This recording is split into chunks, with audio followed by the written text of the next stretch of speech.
संत महात्मा मालिक दे प्यारे, इस संसार दे उपर कोई कौम या मजहब बनाउण वास्ते नहीं आउंदे गे। ना साडे हथ विच डंडे तलवारां दे के एक दूजे नाल लड़ना भिड़ना सिखाउण वास्ते आउंदे है। मालिक दे प्यारे, मालिक दे भगत तां संतों उस प्रभु परमात्मा दी भगती कराउण वास्ते आउंदे है, भगती विच लाउण वास्ते आउंदे है। वो सानू बड़े प्यार नाल समझाउंदे है कि वो प्रभु साडा सारियां दा एक है, असी सारे उस दे बच्चे हैं। उस परमात्मा तो भुल के किस तरह असी मन और माया दे जाल विच फस गए हैं। अपने घर नूं भुल गए, अपने असल नूं भुल गए, क्योंकि साडा घर सचखंड सी, कौम साडी सतनाम सी, लेकिन असी मन दे मगर ला के कौमां मजहब बना के एक दूसरे नाल लड़ना भिड़ना शुरू कर दिंदे हैं। जिन्ना महात्मा दी बाणी कुल आलम वास्ते हुंदी है, सारी दुनिया वास्ते हुंदी है, चौहां वर्णां वास्ते हुंदी है, उन्हां दे उपदेश या बाणी नूं असी किस तरह जिलियां सूबियां विच बंद कर दिंदे हैं, या किस तरह दूसरियां नूं उन्हां तो दूर रखण दी कोशिश करते हैं। सोच के देखो कि वो परमात्मा दे भगतां नाल असी इह तों वध होर की बेइंसाफी कर सकते हैं। क्योंकि गुरु नानक दी हिस्ट्री दे विच आउंदा है किस तरह वो मक्के दे विच भी गए, किस तरह वो कुरुक्षेत्र दे विच भी गए। क्या महात्मा दा हर समाज दे नाल प्यार हुंदा है। संत महात्मा किसी भी मजहब की या सभा सोसाइटी की आलोचना नहीं करते। फर्क इतना ही हुंदा है कि संतां महात्मा के मिशन अंदर कोई रीति रिवाज नहीं हुंदागा। संत महात्मा साथों प्रैक्टिकल करा दिंदे है। असी दुनियादार रीति रिवाज दे विच उलझे बैठे हुन्ने हैं। सानू पता ही है कि अगर असी लड़की नूं ये गल कह दईए कि बेटा तेरी शादी करनी है, तू माता पिता चो अपना प्यार कढ़ ला, सखियां सहेलियां चो अपना प्यार कढ़ लै, वो सारी अगर जिंदगी भी लड़की लगी रहे कदे भी कामयाब नहीं हो सकती। अगर असी उसकी शादी कर दिंदे हैं, वो लड़की का अपने आप ही माता पिता चो प्यार निकल जाता है, सखियां सहेलियां चो प्यार निकल जाता है। इसे तरह संत महात्मा सानू ये नहीं कहते कि तुसी जो समाज विच पैदा होए हो उस समाज के रीति रिवाज नूं छड्ड दिओ या उस समाज नूं छड्ड दिओ। महात्मा कहते हैं कि तुसी इन्हां दे विच रहिंदियां होया उस प्रभु की भगती कर सकते हो, प्रभु दे नाल मिल सकते हो। वो की तरीका और साधन है, वो किसी इंसान का तरीका या साधन नहीं बनाया होया। वो परमात्मा ने खुद अपने मिलण का रस्ता इंसान के अंदर रखा होया है। इसे वास्ते इंसान नूं सारियां जूनियां दा सरदार करके बयान किया है, क्योंकि जो पशु पंछी काम नहीं कर सकते इंसान कर सकता है। वो प्रभु की भगती है, परमात्मा का मिलाप है। कबीर साहब कहते हैं, इस देही को सिमरे देव, सा देही भज हर की सेव, भजो गोबिंद भूल मत जाओ, मानस जन्म का यही लाहो। क्या देवी देवते भी इंसान के जामे नूं लोचते हैं कि सानू इंसान का जामा मिले, असी भी नाम शब्द भगती करिए। इस वास्ते संत महात्मा सानू प्यार दे नाल समझाउण वास्ते आउंदे है कि किस तरह असी प्रभु की भगती करनी है, किस तरह असी प्रभु नूं मिलना है, किहड़ा उहदा रस्ता है, किस जगह वो परमात्मा रहिंदा है। महात्मा सानू समझाउंदे है कि साडा जो सफर है वो पैरां दे तले तो शुरू हुंदा है, सिर दी चोटी ते जाके मुकम्मल हो जाता है। जिस दियां दो मंजिलां है, एक अखां तक है, एक अखां तो उपर है। साडा जो हज है, क्योंकि मुसलमानां दे अंदर हज करना बहुत उच्चा समझिया है, लेकिन महात्मा कहंदे आ जे तुहाडा हज तुसीं करना है, खुदा परमात्मा नूं मिलना है, वो तां तुहाडे शरीर अंदर है, तुहाडे देह और वजूद दे अंदर है। इस वास्ते महात्मा सानू प्यार दे नाल समझाउंदे आ। मुसलमान उसनूं आकाश बाणी नदाए सुल्तानी, क्या वो आकाश बांगे आसमानी कहते हैं कि वो आकाश तो बांग आ रही है। हिंदू महात्मा उसनूं आकाश बाणी राम धुन या दिल धुनी करके बयान करते हैं कि आकाश तो बाणी आ रही है। ਇਸੇ ਤਰ੍ਹਾਂ ਗੁਰੂ ਨਾਨਕ ਸਾਹਿਬ ਉਸ ਨੂੰ ਕਹਿੰਦੇ ਆ, ਧੁਰ ਕੀ ਬਾਣੀ ਆਈ ਤਿਨ ਸਗਲੀ ਚਿੰਤ ਮਟਾਈ। ਕਿ ਉਹ ਸੱਚਖੰਡ ਤੋਂ ਉੱਠ ਕੇ ਬਾਣੀ ਸਾਡੇ ਸਭ ਦੇ ਮੱਥੇ ਦੇ ਪਿੱਛੇ ਧੁਨਕਾਰਾਂ ਦੇ ਰਹੀ ਹੈ, ਜਿੱਥੇ ਨਾ ਕੌਮ ਦਾ ਸਵਾਲ ਹੈ ਨਾ ਮਜ਼ਹਬ ਦਾ ਸਵਾਲ ਹੈ। ਆਪ ਪਿਆਰ ਦੇ ਨਾਲ ਸਮਝਾਉਂਦੇ ਆ, ਉਤਪਤ ਪਰਲੇ ਸ਼ਬਦੇ ਹੋਵੇ, ਸ਼ਬਦੇ ਹੀ ਫਿਰ ਉਪਤ ਹੋਵੇ। परमात्मा ने जब भी ये सृष्टि रची शब्द के जरिए रची है, और ये दुनिया जो चल रही है तुरदी फिरदी दिस रही है, ये सब शब्द के आधार पर चल रही है।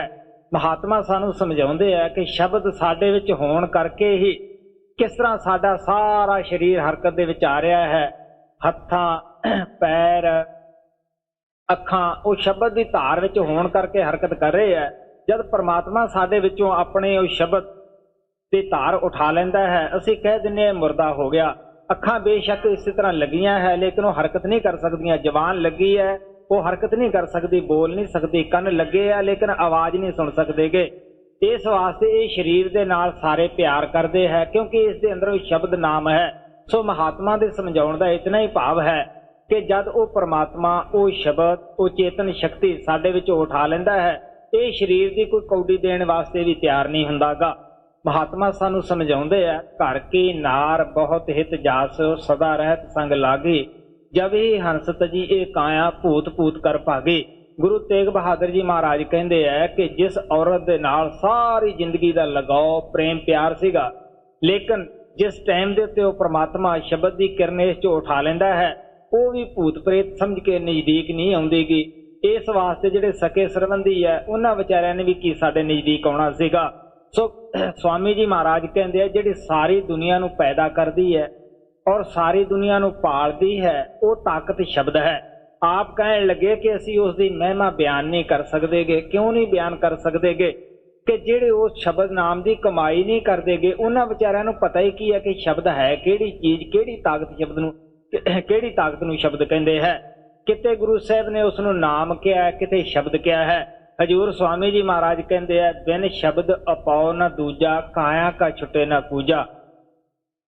आप कहते हैं कि देह के बंधना तो बगैर शब्द नाम की कमाई तो बिना असी छुट ही नहीं सकते गे। जब भी देह के बंधना तो असी आजाद होवांगे, वो शब्द नाम की कमाई दे नाल ही होवांगे। सो इस वास्ते स्वामी जी महाराज कहते, शब्द भेद तुम गुर से पाओ, शब्द में फिर जाए समाओ। क्या वो शब्द नूं असीं अपने आप प्राप्त नहीं कर सकते गे? वो किसी धर्म ग्रंथ के अंदर नहीं लिखिया गा, क्योंकि वो लिखण पढ़न बोलण वाली वो ताकत नहीं गी। वो बिना लिखिया कानून है, बिना बोली भाषा है। संत महात्मा वो शब्द नूं साडे अंदर टका दिंदे है। क्यों गुरु साहब कहते, गुर का शब्द गुर था टिकै, होर था प्रगट ना होए। महात्मा वो शब्द नूं साडे अंदर टका दिंदे है, साडे अंदर रख दिंदे है। महाराज सावण सिंह नूं किसी ने पूछा सीगा कि जी वो थोड़ा नाम किहे जा है। महाराज हस के कहने लगे भी असी अंदर पा दिने हुंदे हैं। इसे तरह महात्मा कहते हैं, जेड़े कोई जज या कोई मुनसब है, बड़े बड़े अहुदियां ते वकील है, तुसी उन्हां नूं पुछ सकते हो कि थोड़े अंदर थोड़े उस्तादां ने कुछ रगड़ के पाया सी या घोल के पाया सी।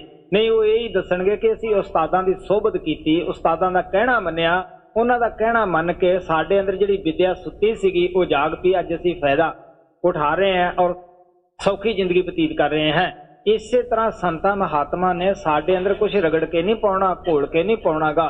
वो ताकत साडे अंदर परमात्मा ने साडे वास्ते रखी हुई है, लेकिन संत महात्मा उस दे नाल जोड़ दिंदे आ, उस सुत्ती ताकत नूं जगा दिंदे है।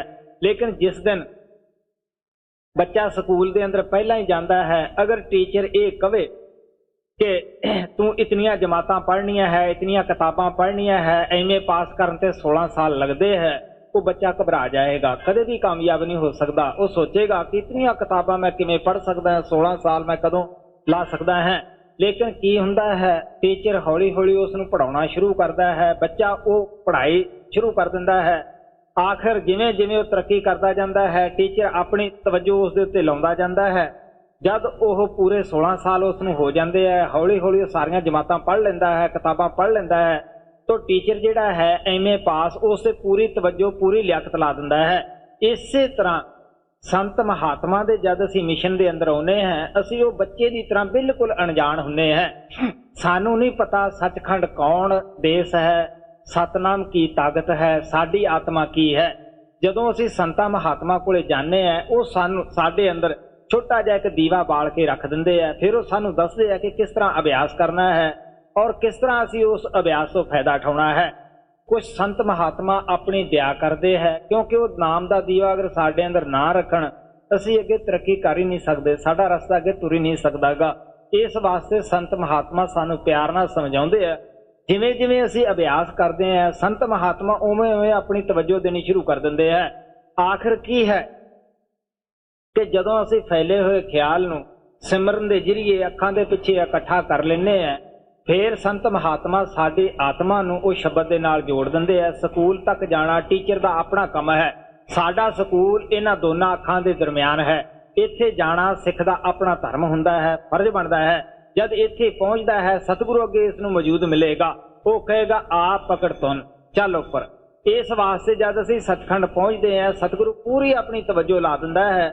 ਜਿਸ ਨੂੰ ਕਿਤੇ ਅਸੀਂ ਬਾਹਰ ਮਾਮੂਲੀ ਇਨਸਾਨ ਸਮਝਦੇ ਸੀਗੇ, ਫਿਰ ਸਾਨੂੰ ਪਤਾ ਲੱਗਦਾ ਹੈ ਕਿ ਕਿਸ ਤਰ੍ਹਾਂ ਇਹ ਇਨਸਾਨੀ ਜਾਮੇ ਦੇ ਵਿੱਚ ਕੁੱਲ ਮਾਲਕ ਛਿਪਿਆ ਹੋਇਆ ਬੈਠਾ ਹੈ। ਜਦ ਇੰਦਰਮਤੀ ਨੂੰ ਕਬੀਰ ਸਾਹਿਬ ਤ੍ਰੇਤੇ ਯੁੱਗ ਦੇ ਵਿੱਚ, ਕਿਉਂਕਿ ਕਬੀਰ ਸਾਹਿਬ ਚੌਹਾਂ ਯੁੱਗਾਂ ਦੇ ਵਿੱਚ ਆਏ, ਆਪ ਆਪਣੀ ਹਿਸਟਰੀ ਦੇ ਅੰਦਰ ਲਿਖਦੇ ਹੈ ਕਿ ਸਤਯੁਗ ਦੇ ਵਿੱਚ ਮੇਰਾ ਨਾਂ ਸਤ ਸੁਕਿਰਤ ਸੀਗਾ, ਤ੍ਰੇਤੇ ਦੇ ਵਿੱਚ ਕਰਨਾ ਮੈਂ ਸੀ, ਦੁਆਪਰ ਦੇ ਵਿੱਚ ਮਨਿੰਦਰ ਸੀ ਔਰ ਕਲਯੁਗ ਦੇ ਵਿੱਚ ਕਬੀਰ ਨਾਮ ਪਿਆ। ਆਪ ਜਦੋਂ ਤ੍ਰੇਤੇ ਯੁੱਗ ਦੇ ਵਿੱਚ ਆਏ ਉਦੋਂ ਇੰਦਰਮਤੀ ਰਾਣੀ ਨੂੰ ਜਦ ਸੱਚਖੰਡ ਦੇ ਵਿੱਚ ਲਗਾਏ, ਉਸਨੇ ਕਬੀਰ ਔਰ ਸਤਪੁਰਸ਼ ਦੇ ਅੰਦਰ ਕੋਈ ਭੇਦ ਨਾ ਦੇਖਿਆ। ਉਸੇ ਤਖਤ ਦੇ ਉੱਤੇ ਕਬੀਰ ਸਾਹਿਬ ਨੂੰ ਬੈਠੇ ਨੂੰ ਦੇਖਿਆ। ਉਹ ਕਹਿਣ ਲੱਗੀ ਕਿ ਮੈਨੂੰ ਅਫਸੋਸ ਹੈ, ਸਤਪੁਰਸ਼ ਤੁਮ ਦਾਸ ਕਹਾਏ, ਇਹ ਸੋਭਾ ਤੁਮ ਕੋ ਕਸ ਪਾਏ। ਤੂੰ ਕੁੱਲ ਮਾਲਕ ਹੋ ਕੇ ਇਹ ਕਿਹਾ ਮੈਂ ਤਾਂ ਸੰਗਤ ਦਾ ਦਾਸ ਹੈ, ਮੈਂ ਤਾਂ ਕੁਛ ਵੀ ਨਹੀਂਗਾ, ਮੈਂ ਤਾਂ ਇੱਕ ਮਾਮੂਲੀ ਇਨਸਾਨ ਹੈ। ਕਹਿਣ ਲੱਗੀ ਇਹ ਤੈਨੂੰ ਸੋਭਾ ਕਿਸ ਤਰ੍ਹਾਂ ਜਚਦੀ ਸੀਗੀ, ਪਾਉਂਦੀ ਸੀਗੀ, ਕੁੱਲ ਮਾਲਕ ਹੋ ਕੇ ਆਪਣਾ ਆਪ ਤਾਂ ਛਪਾ ਲਿਆ। ਕਬੀਰ ਸਾਹਿਬ ਕਹਿਣ ਲੱਗੇ ਅਗਰ ਮੈਂ ਤੈਨੂੰ ਇਹ ਕਹਿੰਦਾ ਕਿ ਮੈਂ ਕੁੱਲ ਮਾਲਕ ਹੈ, ਮੈਂ ਪ੍ਰਮਾਤਮਾ ਹੈ ਜਾਂ ਪ੍ਰਮਾਤਮਾ ਨਾਲ ਮਿਲਿਆ ਹੋਇਆ ਹੈ, ਤੈਨੂੰ ਇਤਬਾਰ ਹੀ ਨਹੀਂ ਆਉਣਾ ਸੀ। ਤਾਂ ਇਹ ਕਹਿਣਾ ਸੀ ਦੋ ਕੌਡੀਆਂ ਦਾ ਇਨਸਾਨ ਇਹ ਕਹਿੰਦਾ ਹੈ ਕਿ ਮੈਂ ਪ੍ਰਮਾਤਮਾ ਹੈ, ਤੂੰ ਜੋ ਕੁਝ ਕਰਨਾ ਹੈ ਹੁਣ ਕਰ ਲਾ। ਕਿਉਂਕਿ ਸੰਤ ਮਹਾਤਮਾ ਇਸ ਦੁਨੀਆ ਦੀ ਵਡਿਆਈ ਨੂੰ ਕੋਈ ਜ਼ਿਆਦਾ ਮਾਨਤਾ ਨਹੀਂ ਦਿੰਦੇ ਗਏ, ਨਾ ਇਸ ਦੁਨੀਆ ਦੀ ਬੇਪਤੀ ਨੂੰ ਤਾਂ ਕੋਈ ਉਹ ਮਹਾਤਮਾ ਜ਼ਿਆਦਾ ਬੁਰਾ ਮਹਿਸੂਸ ਕਰਦੇ ਹੈ। ਨਾਮਦੇਵ ਜੀ ਕਹਿੰਦੇ ਹੈ ਜੇ ਰਾਜ ਕਰਾਏ ਤਾਂ ਕਿਆ ਵਡਿਆਈ, ਜੇ ਭੀਖ ਮੰਗਾਏ ਤੇ ਕਿਆ ਘਟ ਜਾਈ। ਅਗਰ ਜੇ ਤੂੰ ਦਰ ਦਰ ਸਾਨੂੰ ਠੋਕਰਾਂ ਖਵਾਏਗਾ ਸਾਡਾ ਕੀ ਘਟ ਜਾਣਾ ਹੈ, ਅਗਰ ਜੇ ਤੂੰ ਸਾਨੂੰ ਰਾਜ ਪਾਟ ਬਖਸ਼ ਦੇਵੇਂਗਾ ਤਾਂ ਸਾਡਾ ਕੀ ਵੱਧ ਜਾਣਾ ਹੈ, ਉਹ ਵੀ ਤੇਰੀ ਵਡਿਆਈ ਹੈ। ਜੇ ਲੋਕ ਸਲਾਹੇ ਤਾਂ ਤੇਰੀ ਉਪਮਾ, ਜੇ ਨਿੰਦਿਆ ਤਾਂ ਛੋੜ ਨਾ ਜਾਏ। ਆਪ ਕਹਿਣ ਲੱਗੇ ਅਸੀਂ ਕੋਈ ਤੈਥੋਂ ਇਲਾਵਾ ਪ੍ਰਮਾਤਮਾ ਤਾਂ ਨਹੀਂ ਬਣਾ ਲੈਣਾ। ਅਗਰ ਲੋਕ ਮੇਰੀ ਨਿੰਦਿਆ ਕਰਨਗੇ ਤਾਂ ਕਿਹੜਾ ਮੈਂ ਤੈਨੂੰ ਛੱਡ ਜਾਣਾ ਹੈ, ਅਗਰ ਜੇ ਮਹਿਮਾ ਕਰਨਗੇ ਤਾਂ ਮੇਰੀ ਮਹਿਮਾ ਨਹੀਂ, ਉਹ ਤੇਰੀ ਮਹਿਮਾ ਹੈ, ਤੇਰੀ ਵਡਿਆਈ ਹੈ।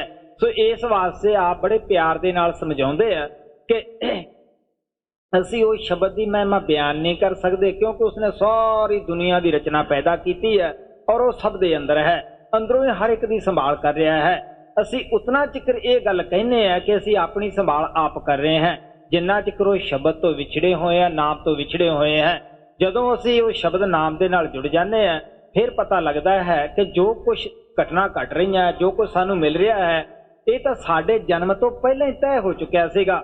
ਲੇਕਿਨ ਉਹ ਘਟਨਾ ਘਟਣ ਦੀਆਂ ਜਿਹੜੀਆਂ ਹੈ ਉਹ ਵਕਤ ਸਿਰ ਆ ਕੇ ਘਟ ਜਾਂਦੀਆਂ ਹੈ। ਤੁਲਸੀ ਸਾਹਿਬ ਕਹਿੰਦੇ ਆ ਪਹਿਲੇ ਬਣੀ ਪਰਾ ਲਬਤ ਪਾਛੇ ਬਣਾ ਸਰੀਰ, ਤੁਲਸੀ ਦਾਸਾ ਖੇਲ ਅਚਰਜ ਹੈ ਪਰ ਮਨ ਨਹੀਂ ਬੰਨੇ ਧੀਰ।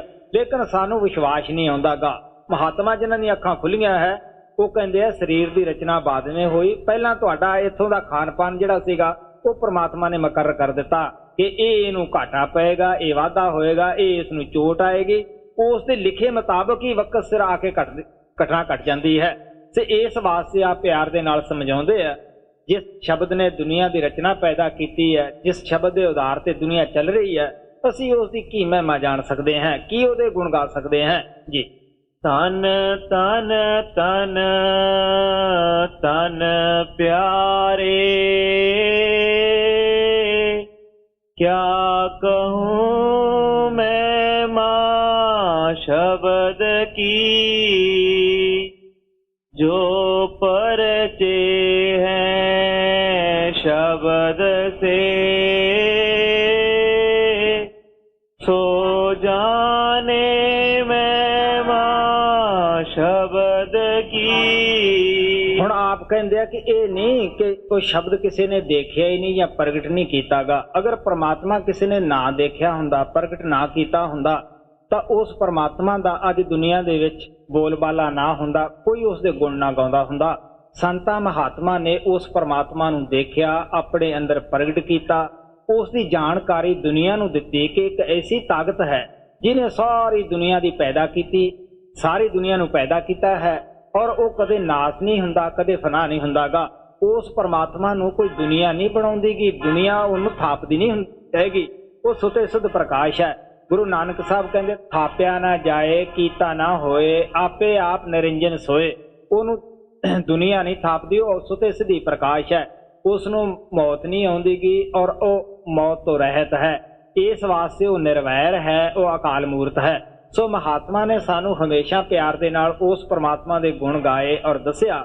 ਮਹਾਤਮਾ ਕੀ ਇਹ ਨਹੀਂ ਕਹਿੰਦੇਗੇ ਕਿ ਅਸੀਂ ਤੁਹਾਨੂੰ ਸੁਣੇ ਸੁਣਾਏ ਪ੍ਰਮਾਤਮਾ ਦੀ ਦੱਸ ਪਾਉਂਦੇ ਹਾਂ, ਜਾਂ ਉਹ ਪ੍ਰਮਾਤਮਾ ਕਿਸੇ ਸਮੁੰਦਰ ਦੀ ਤਹਿ ਦੇ ਵਿੱਚ ਸੁੱਤਾ ਪਿਆ ਹੈ ਜਾਂ ਪਹਾੜ ਦੀ ਚੋਟੀ ਤੇ ਬੈਠਾ ਹੈ। ਮਹਾਤਮਾ ਕਹਿੰਦੇ ਆਓ ਅਸੀਂ ਇਸ ਤਰੀਕੇ ਨਾਲ ਆਪਣੇ ਗੁਰੂਦੇਵ ਦੀ ਸਹਾਇਤਾ ਦੇ ਨਾਲ ਉਸ ਪ੍ਰਮਾਤਮਾ ਨੂੰ ਦੇਖਿਆ ਹੈ, ਆਓ ਅਸੀਂ ਵੀ ਤੁਹਾਨੂੰ ਉਸ ਪ੍ਰਮਾਤਮਾ ਦੇ ਨਾਲ ਮਿਲਾ ਦਿੰਦੇ ਹਾਂ। ਸਾਨੂੰ ਉਹ ਬੜੇ ਪਿਆਰ ਦੇ ਨਾਲ ਸਮਝਾ ਦਿੰਦੇ ਆ, ਅਗਰ ਤੁਸੀਂ ਇਸ ਤਰ੍ਹਾਂ ਕਰੋਗੇ ਤਾਂ ਉਹ ਪ੍ਰਮਾਤਮਾ ਨੂੰ ਤੁਸੀਂ ਮਿਲ ਲਓਗੇ, ਕਿਉਂਕਿ ਉਹ ਪ੍ਰਮਾਤਮਾ ਤਾਂ ਤੁਹਾਡੇ ਜਿਸਮ ਦੇ ਅੰਦਰ ਹੈ, ਤੁਹਾਡੀ ਦੇਹ ਔਰ ਵਜੂਦ ਦੇ ਅੰਦਰ ਹੈ, ਤੁਹਾਡੇ ਪਿਆਰ ਦਾ ਉਹ ਭੁੱਖਾ ਹੈ, ਪਰ ਹਮੇਸ਼ਾ ਹੀ ਉਹ ਪ੍ਰਮਾਤਮਾ ਤੁਹਾਡੀ ਇੰਤਜ਼ਾਰ ਦੇ ਵਿੱਚ ਬੈਠਾ ਹੈ। ਲੇਕਿਨ ਅਸੀਂ ਇੱਥੇ ਆ ਕੇ ਸਾਰੇ ਲੋਕ ਭੁੱਲ ਜਾਂਦੇ ਆ। ਕੀ ਭੁੱਲ ਜਾਂਦੇ ਹਾਂ ਕਿ ਅਸੀਂ ਸੋਚਦੇ ਹਾਂ ਕਿ ਉਹ ਪ੍ਰਮਾਤਮਾ ਸਾਡੀ ਦੇਹ 'ਚ ਕਿਸ ਤਰ੍ਹਾਂ ਹੋ ਸਕਦਾ ਹੈ। ਦੇਹ ਤਾਂ ਹੱਡ ਚਮ ਮਾਸ ਦੀ ਬਣੀ ਹੋਈ ਹੈ, ਕਿਉਂਕਿ ਸਾਨੂੰ ਤਾਂ ਇਹ ਨਹੀਂ ਪਤਾ ਕਿ ਮੂੰਹ ਦੇ ਵਿੱਚ ਗਰਾਹੀ ਪਾਉਂਦੇ ਆ ਉਹ ਕਿਸ ਹਿੱਸੇ ਦੇ ਵਿੱਚ ਲੰਘ ਜਾਂਦੀ ਹੈ। ਸੰਤਾਂ ਮਹਾਤਮਾ ਨੂੰ ਪੂਰਾ ਨੌਲੇਜ ਹੁੰਦਾ ਹੈ ਕਿ ਕਿਸ ਹਿੱਸੇ ਦੇ ਵਿੱਚ ਉਹ ਪ੍ਰਮਾਤਮਾ ਬੈਠਾ ਹੈ। ਜਿਹੜੀ ਅੰਨ ਦੀ ਗੁਰਾਹੀ ਹੈ ਉਹ ਕਿੱਧਰ ਜਾਂਦੀ ਹੈ, ਪਾਣੀ ਦੀ ਜਿਹੜੀ ਗੁਰਾਹੀ ਹੈ ਉਹ ਕਿੱਧਰ ਜਾਂਦੀ ਹੈ, ਕਿਤਨੀਆਂ ਸਾਡੀਆਂ ਅੰਤੜੀਆਂ ਹੈ ਔਰ ਕਿਸ ਤਰ੍ਹਾਂ ਉਸ ਦੇ ਅੰਦਰ ਅਰੇਂਜਮੈਂਟ ਹੋ ਰਿਹਾ ਔਰ ਪ੍ਰਮਾਤਮਾ ਅੰਦਰ ਬੈਠ ਕੇ ਕਰ ਰਿਹਾ ਹੈ। ਇੱਥੇ ਆ ਕੇ ਜਿਹੜੇ ਡਾਕਟਰ ਲੋਕ ਹੈ ਉਹ ਵੀ ਵਿਚਾਰੇ ਫੇਲ ਹੋ ਜਾਂਦੇ ਆ। ਉਹ ਕਹਿੰਦੇ ਅਸੀਂ ਬੜਾ ਚੀਰ ਫਾੜ ਕੀਤਾ, ਬੜੇ ਪੋਸਟ ਮਾਰਟਮ ਕੀਤੇ, ਸਾਨੂੰ ਅੰਦਰੋਂ ਕੋਈ ਪ੍ਰਮਾਤਮਾ ਨਾ ਲੱਭਿਆ। ਮਹਾਤਮਾ ਬੜੇ ਪਿਆਰ ਨਾਲ ਇੱਕ ਮਿਸਾਲ ਦੇ ਕੇ ਸਮਝਾਉਂਦੇ ਆ, ਜਿਸ ਤਰ੍ਹਾਂ ਟੈਲੀਵਿਜ਼ਨ ਹੈ, ਟੈਲੀਵਿਜ਼ਨ ਦੇ ਅੰਦਰ ਤੁਹਾਨੂੰ ਪਤਾ ਹੀ ਹੈ ਕਿ ਸਾਜ਼ ਵੀ ਵੱਜਦੇ ਆ, ਉੱਥੇ ਮਰਦ ਵੀ ਗਾਉਂਦੇ ਆ, ਔਰਤਾਂ ਵੀ ਗਾਉਂਦੀਆਂ ਹੈ, ਸਭ ਨੱਚੀ ਟੱਪੀ ਜਾਂਦੇ ਹੁੰਦੇ ਆ। ਅਗਰ ਕੋਈ ਆਦਮੀ ਇਹ ਕਹੇ ਕਿ ਮੈਂ ਟੈਲੀਵਿਜ਼ਨ ਨੂੰ ਭੰਨ ਕੇ ਇਹਦੇ ਵਿੱਚੋਂ ਔਰਤ ਕੱਢ ਲਾਂ ਜਾਂ ਕੋਈ ਮਰਦ ਕੱਢ ਲਾਂ ਜਾਂ ਕੋਈ ਮੈਂ ਸਾਜ਼ ਇਸ ਦੇ ਵਿੱਚੋਂ ਕੱਢ ਲਵਾਂ, ਬਾਜ਼ਾਰੋਂ ਨਾ ਲਿਆਵਾਂ, ਜਰਾ ਸੋਚ ਕੇ ਦੇਖ ਲਓ, ਉਸ ਨੂੰ ਭੰਨ ਜ਼ਰੂਰ ਲਵੇਗਾ ਲੇਕਿਨ ਵਿੱਚੋਂ ਉਹਦੇ ਕੁਝ ਨਹੀਂ ਨਿਕਲੇਗਾ, ਕਿਉਂਕਿ ਉਹ ਤਾਂ ਸੂਖਸ਼ਮ ਚੀਜ਼ਾਂ ਅੱਜ ਕੱਲ੍ਹ ਦੇ ਸਾਇੰਸਦਾਨਾਂ ਨੇ ਟਿਕਾਈਆਂ ਹੋਈਆਂ ਹੈ ਬੜੇ ਤਰੀਕੇ ਦੇ ਨਾਲ, ਬੜੀਆਂ ਮਿਹਨਤਾਂ ਕਰਨ ਦੇ ਨਾਲ। ਸੋ ਇਸ ਵਾਸਤੇ ਉਸ ਪ੍ਰਮਾਤਮਾ ਨੇ ਵੀ ਇਹ ਚੀਜ਼ਾਂ ਜਿਤਨੀਆਂ ਹੈ ਮਨ ਦੇ ਪਰਦੇ ਪਿੱਛੇ ਸੂਖਸ਼ਮ ਰੱਖੀਆਂ ਹੋਈਆਂ ਹੈ। ਜਦ ਅਸੀਂ ਮਨ ਦਾ ਪਰਦਾ ਉਠਾਵਾਂਗੇ ਅਸੀਂ ਵੀ ਸਭ ਕੁਝ ਦੇਖ ਸਕਦੇ ਹਾਂ। ਸੋ ਇਸ ਵਾਸਤੇ ਜਿਸ ਤਰ੍ਹਾਂ ਬਾਹਰ ਪੱਛਮ ਦੇ ਲੋਕਾਂ ਨੇ ਸਾਇੰਸ ਦੇ ਵਿੱਚ ਬੜੀ ਤਰੱਕੀ ਕੀਤੀ ਹੈ, ਬੜੀਆਂ ਉਹਨਾਂ ਨੇ ਮਿਹਨਤਾਂ ਕੀਤੀਆਂ ਹੈ, ਸਾਡੇ ਹਿੰਦੁਸਤਾਨ ਦੇ ਅੰਦਰ ਵੀ ਰਿਖੀਆਂ ਮੁਨੀਆਂ ਨੇ ਬੜੀਆਂ ਮਿਹਨਤਾਂ ਕੀਤੀਆਂ ਔਰ ਜ਼ਿੰਦਗੀ ਨੂੰ ਉਹ ਸੰਚੇ ਦੇ ਵਿੱਚ ਢਾਲਿਆ ਕਿ ਜਿਸ ਦੇ ਨਾਲ ਪ੍ਰਮਾਤਮਾ ਨੂੰ ਪਾ ਸਕਦੇ ਸਨ। ਇਸ ਵਾਸਤੇ ਮਹਾਤਮਾ ਹਿੰਦੁਸਤਾਨ ਨੂੰ ਆਮ ਦੁਨੀਆ ਰਿਖੀਆਂ ਮੁਨੀਆਂ ਦਾ ਦੇਸ਼ ਕਹਿੰਦੇ ਹੈ, ਕਿਉਂਕਿ ਇੱਥੇ ਰਿਖੀਆਂ ਮੁਨੀਆਂ ਨੇ ਬੜੇ ਤਪੱਚੀਆਂ ਕੀਤੀਆਂ ਔਰ ਉਸ ਪ੍ਰਮਾਤਮਾ ਨੂੰ ਆਪਣੇ ਅੰਦਰ ਪ੍ਰਗਟ ਕੀਤਾ, ਲੋਕਾਂ ਨੂੰ ਜਾਣਕਾਰੀ ਦਿੱਤੀ। ਸੋ ਇਸ ਵਾਸਤੇ ਆਪ ਕਹਿੰਦੇ ਕੌਣ ਉਸ ਪ੍ਰਮਾਤਮਾ ਦੀ ਸ਼ਬਦ ਦੀ ਮਹਿਮਾ ਜਾਣਦਾ ਹੈ, ਜਿਹੜੇ ਸ਼ਬਦ ਨਾਮ ਦੀ ਕਮਾਈ ਕਰਦੇ ਹੈ ਜੀ। ਜੋ परचे हैं शब्द से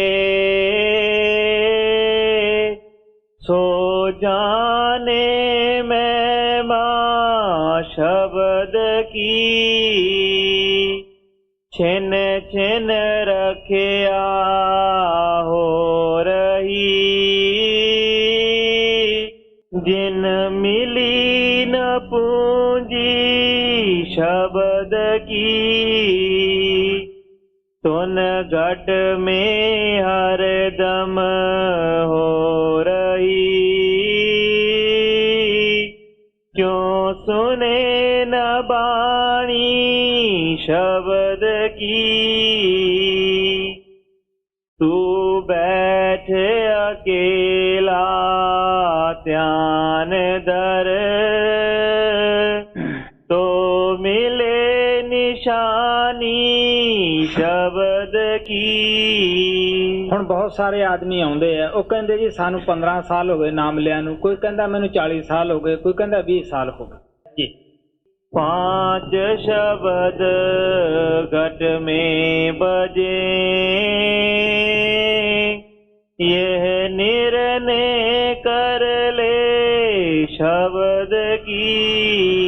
ਹੁਣ ਸਵਾਮੀ ਜੀ ਮਹਾਰਾਜ ਕਹਿੰਦੇ ਆ ਕੋਈ ਇੱਕ ਸ਼ਬਦ ਨਹੀਂ, 5 ਸ਼ਬਦ ਤੁਹਾਡੇ ਅੰਦਰ ਤੁਨਕਾਰਾਂ ਦੇ ਰਹੇ ਹੈ। ਸ਼ਬਦ ਤਾਂ ਇੱਕੋ ਹੀ ਹੈ ਸੱਚਖੰਡ ਤੋੜ ਦਾ, ਲੇਕਿਨ 5 ਸ਼ਬਦ ਕਰਕੇ ਮਹਾਤਮਾ ਨੇ ਕਿਉਂ ਬਿਆਨ ਕੀਤਾ? ਉਹ 5 ਮੰਜ਼ਲਾਂ ਵਿੱਚ ਦੀ ਗੁਜ਼ਰਦਾ ਹੈ, ਆਉਂਦਾ ਹੈ ਜੀ। गुरु ज्ञान बताया शब्द का, तू हो जा त्यानी शब्द की। मैं शब्द शब्द बहुत के कहा, कोई न माने शब्द की। जन्म अकारथ खो दिया, जो चढ़े न घाटी शब्द की। राधा स्वामी कह कह चुप हुए,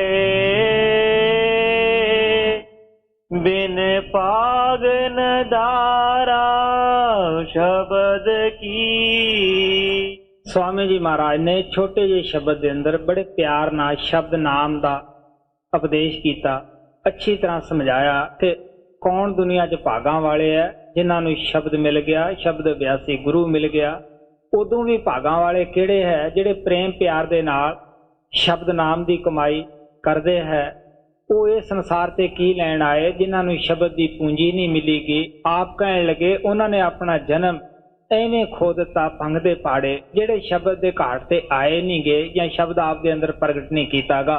इस वास्ते सानू भी चाहिए स्वामी जी महाराज के कहने के मुताबिक शब्द नाम की कमाई करिए, अपने जीवन को सफल बनाइए। सानू आल करके नहीं तुरे फिरना चाहिए। जो कम सतगुरां ने साडे जुम्मे लाया है, शब्द का ज्ञान दिता है, साडा फर्ज बनता है कि उन्हां दे दिते हुए शब्द नाम की कमाई करिए और उन्हां दी प्रसन्नता हासिल करिए।